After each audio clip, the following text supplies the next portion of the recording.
Hey, Chris, would you please take roll? Tim Tharp, Here. Susie Hedlund. Here. Ann Keith. Hey, Chris, excuse me. Please take roll. Tim Tharp, Here. Susie Hedlund. Here. All right, Ron Slinger, Here. Madeline Quinlan, She's here. Hammond,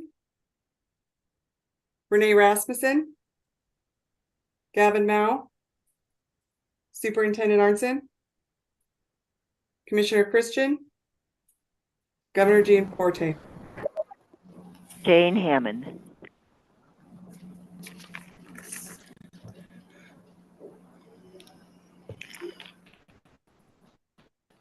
All right, so we'll continue with our statement of public participation. Montana Board of Public Education encourages the public to participate in board discussion. Persons who wish to participate should identify themselves to the board chair or executive director via a message to me or McCall online.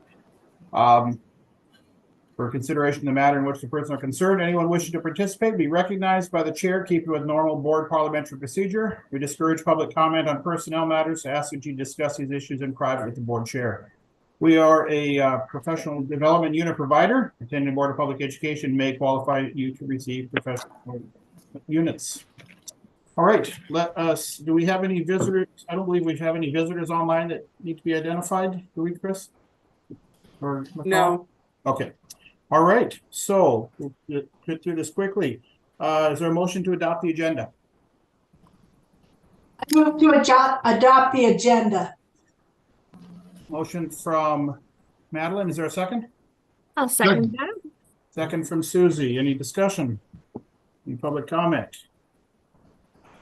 All right. All in favor, say aye. Aye. Aye. Opposed? Motion carries.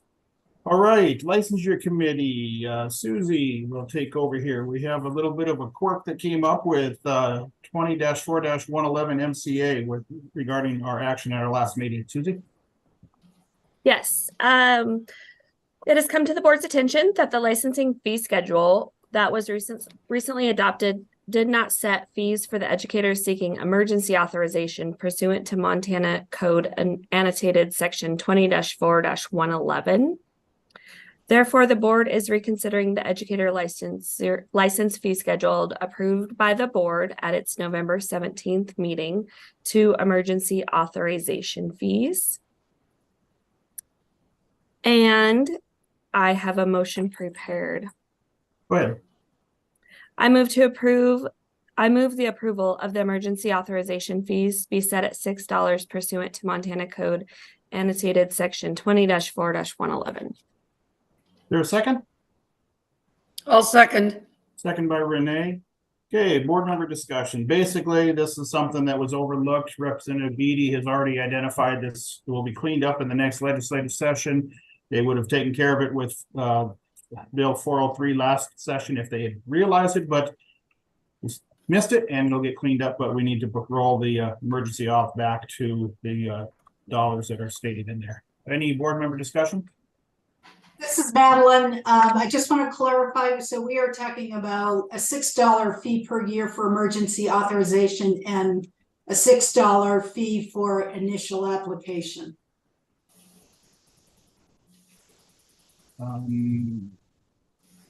The initial application of the emergency authorization. Yes. Yes.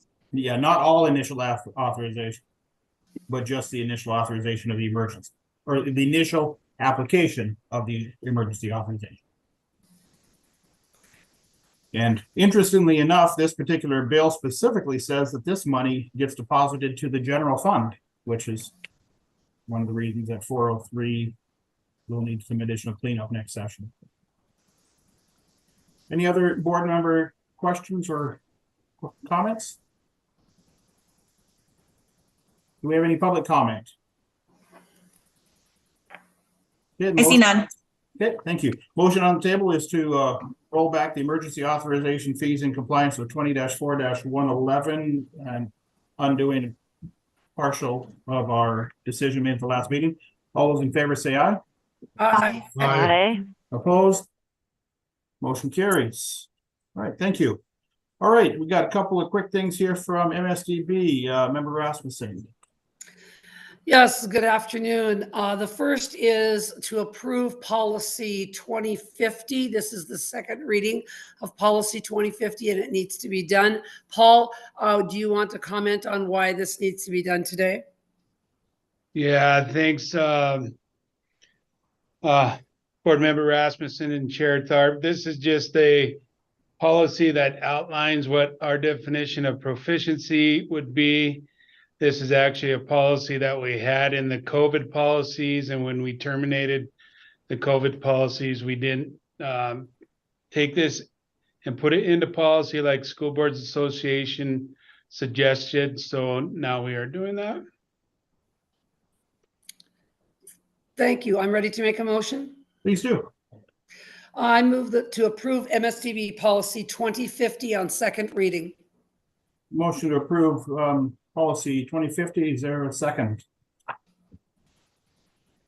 Second. Seconded by Dr. Slinger. Any board member discussion? Any public comment online? I see no one online. All right, all those in favor say aye. Aye. Aye. Aye. Any opposed? Motion carries. Back to you, Board Member Rasmussen. Need action on the transformational learning app. Superintendent Firthmeyer, is there any comments that you need to make before I make a motion to approve your transformational learning application? Is there any comments you need to make on that? Board Member Rasmussen, not anything in detail. Just want the board to know that this was the direction that we were going anyways, and there's some funding available. If you look at the timeline that's within the application, it says unknown funding because we weren't sure how we were going to do some of that professional training and pay our staff and to pay a consultant to come in and make sure we did it right. And that's what we'll be asking for the transformational grant to pay for, to hopefully complete. And you'll notice it's called Future Ready Mustangs 2034, as we're trying to adopt future focused education around here and really looking out 10 plus years on what should education look like here at MSDB. So with that, Board Member Rasmussen, I can answer questions.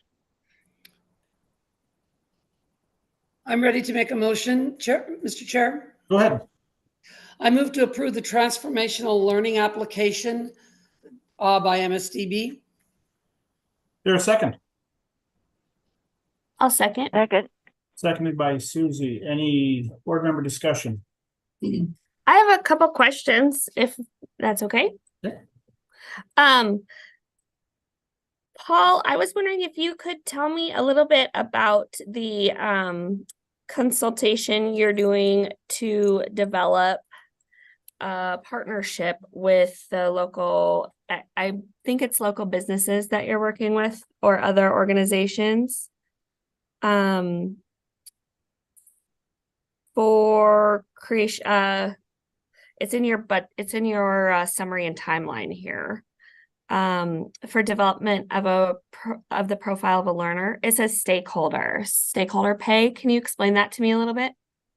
Yes. So that is if we're undecided right now, working with Battelle for Kids, whether we're going to do a hybrid type of a situation with people participating in those meetings Zoom, or if we will pay for them to come on campus and participate on campus, but we're looking at Zoom. So if we were going to have them come on campus, we would pay the mileage or something, as we want the community to be the entire state of Montana and looking at inviting people from that region. So that's what that would be for, is just pay those during our 4 meetings, especially the first meeting when we get together and talk about what are the competencies that our students should have. Okay, that makes a lot of sense since you're unique and the whole state is your community, like you said. Thank you for explaining. Yeah. Good question. Any other questions from board members? Board member discussion. I'm excited about this one, Paul. This, you know, like I said, you are a unique school serving the entire state, and this is really exciting to be able to take this on. So look forward to seeing what the results of the application are. Any other further board member discussion? Any public comment online? See none. All right, all those in favor of approving the application for the transformational learning signify by saying aye. Aye. Aye. Opposed? Motion carries. All right. Good luck, Paul. Thank you, Renee. Thank you. That's a big lift. Nice job. Thanks. Moving on, is there any public comment of a general nature? There is no one online. All right, Madeline, I remembered. Okay. Well, seeing none, then we will adjourn this meeting. Now, thank you everybody for their time, and we will reconvene on Thursday at 8 a.m. promptly. We have our first interview coming at 8:10, and then promptly every 20 minutes after that. And so expect some emails from McCall with further information to help us through this process. I know that our charter committee, Renee and Jane, have been working on some forms, and it's just kind of a way to help us try to gather all of these different thoughts and get it down into one thing, seeing about how it complies with the law and how help us make our decisions, and so guiding our discussion. So look forward to those emails, and I will see everybody on Thursday morning. Thank you for your time. Meeting is adjourned. Thank you. Thank you.